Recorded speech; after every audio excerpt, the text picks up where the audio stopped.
Hey everyone! In today's video, we are doing a natural light portrait photo shoot, classic Jules, and we're going to be using the Sony A7R4 with the Sony 135mm 1.8 lens. And I want to say a big thank you to Sony Australia for letting me borrow this. What a beastly combination this is. I'm so excited to try this out today. While we're taking photos and doing the behind the scenes, I want to give you guys some of my first impressions of this lens and my review of it as well. This will be kind of a review for myself as well because the 135 is a lens that I really want to add to my kit. So I'm super excited to see how it performs today and what the quality of the photos are later on in post-production. So today's model is Amanda and Dan is behind the camera filming, and I really want to start shooting. So let's go. No leaves left on that. So I think we'll start maybe with you standing back here, just there. And then this is a really long lens, so I have to be quite far away from you. Oh, that looks so cool. So autumny. So these are quite close-up shots already. For today's portrait session, I wanted to make the most of the beautiful autumn colors we have happening in Sydney, so I was on the lookout for any warm colored trees we could shoot against.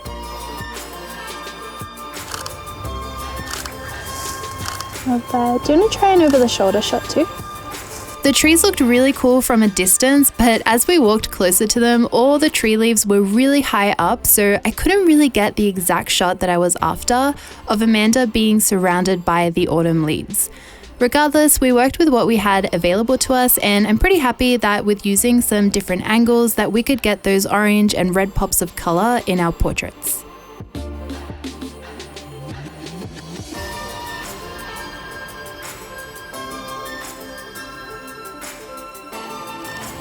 Oh, that looks good with your back shoulder out a little bit, towards me. Other way? Yeah, like that. That looks great. Don't I shake your hair out on this side?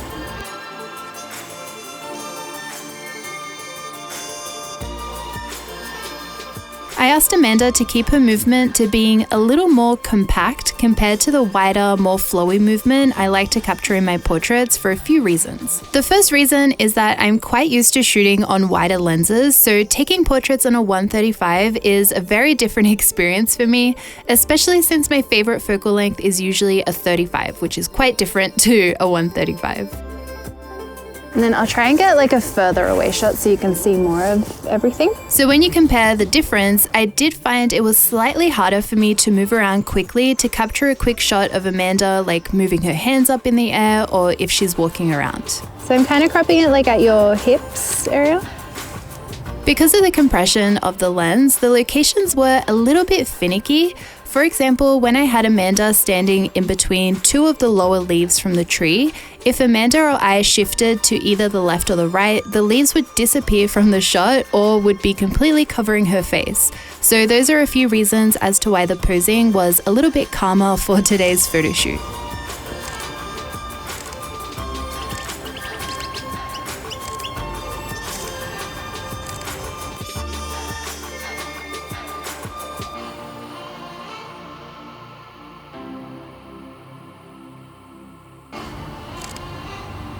Beautiful.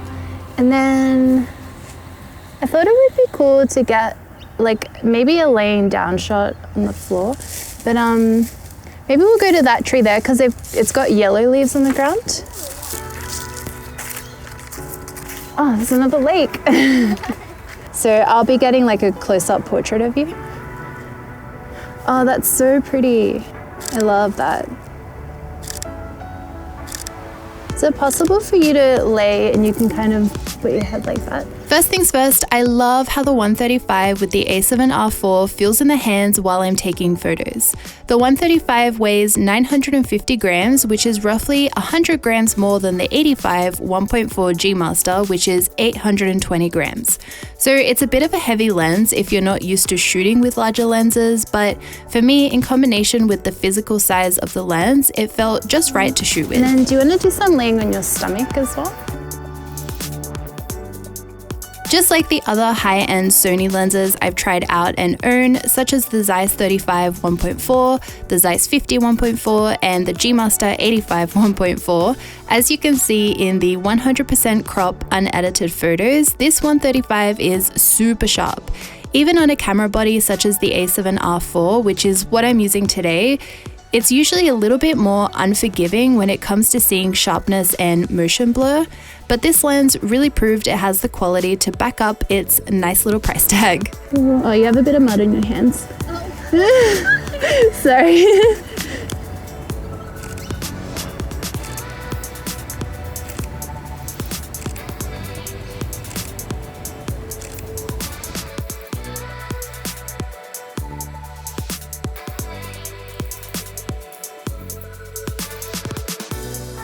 Then I thought maybe we could do one more. We could maybe like kind of hold the leaf. So I want the lake in the background for these. Oh, it's pretty.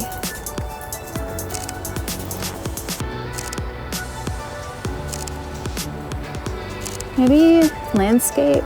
Oh, I like that.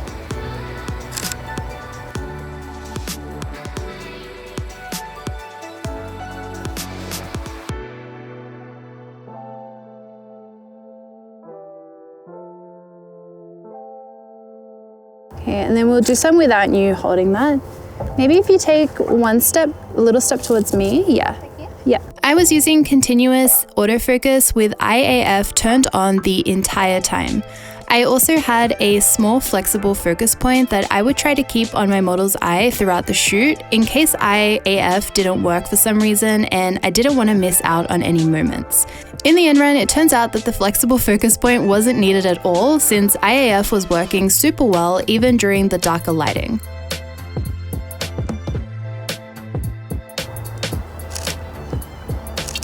Can you take a tiny little step that way? Yeah, that's perfect. Yeah.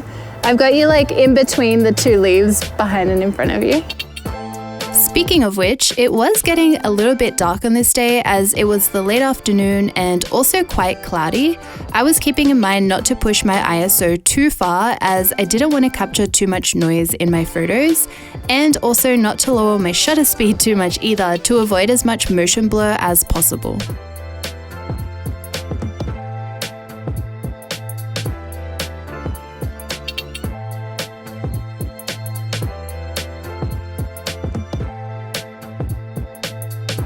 And then I want to try shooting one this way too, so yeah, you could stay there.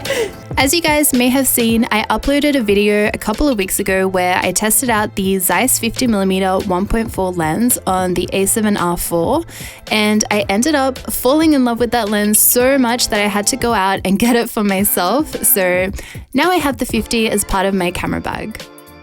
I really enjoyed shooting with this 135 so much that I do think I'm going to add it to my camera bag as well. A 135 like this has such wonderful sharpness, background compression, bokeh, and color rendition that I feel like I would use it more often for my portrait photo shoots. Awesome. And then we'll start heading back because I want to use one of the other trees that were on the way back. Usually I like to stick to my 35, 50, and 85mm primes for portraits, and I normally only use the 135 for my wedding photography when I need more reach during the ceremony and speeches. Unfortunately it's green, but it's got the perfect kind of look. You stand just there in the middle of the footpath, and then I would use the G Master 135 for weddings as well, of course, but definitely consider taking it out more during my portrait photo shoots too. Oh yeah, that looks cool. Maybe a bit further back. These last few shots in this spot here were my favorites of the day. I just wish the tree had turned orange already. It was the only green tree left in the park, but it was in the perfect positioning for what I had in mind. I created some depth in my shots by having Amanda stand both behind and in front of a low-hanging branch of leaves. I love the small amounts of bokeh in the foreground as it makes it look like she's just surrounded by green, so I was really happy with how these shots turned out.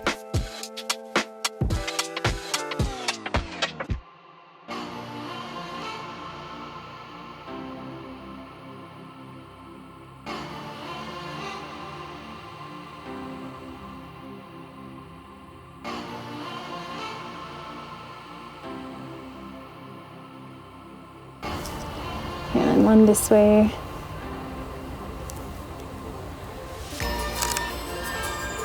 It's like Snow White.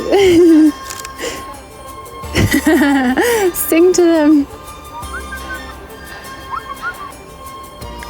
I edited all these photos with my new Lightroom preset pack, Willow. I thought these shots had such a classic, clean look to them that I didn't want to go too crazy with the colors like I normally do.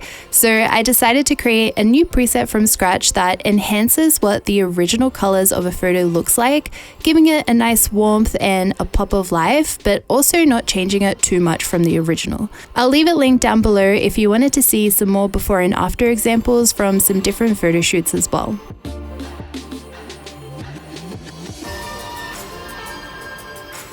Also, if you haven't tried it yet, I have a free photo editing app for Android and iOS called Digital Film. I'll leave a link for that down below for you guys to download too. Beautiful. Done.